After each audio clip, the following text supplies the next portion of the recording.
તેના જીવનમાં સીધો ઘા કર્યો હતો। તે એવી દુનિયામાં છે જ્યાં ગોસ્પેલ આપણને સંત જોસેફ તરફ દોરી જાય છે।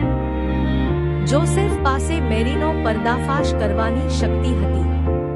જ્યારે તેને ખબર પડી કે તેઓ સાથે રહેતા હતા તે પહેલા મેરી ગર્ભવતી હતી, ત્યારે તે જાણતો હતો કે બાળક તેનું નથી।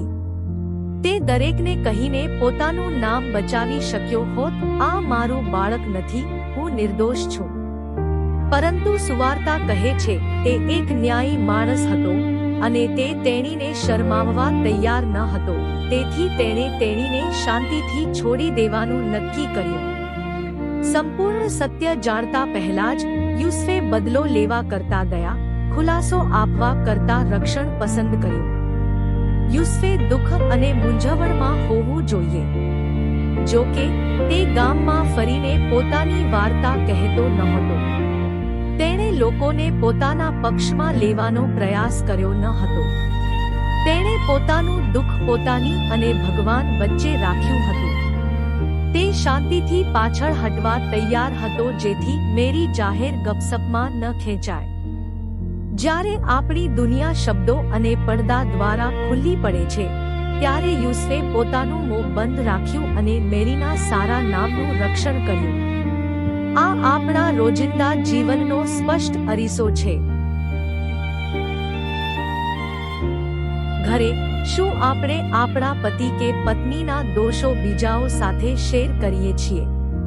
શું આપણે આપણા બાળકોની નિષ્ફળતાઓને આપણા પડોશીઓ અને સંબંધીઓ સમક્ષ ઉજાગર કરીએ છીએ?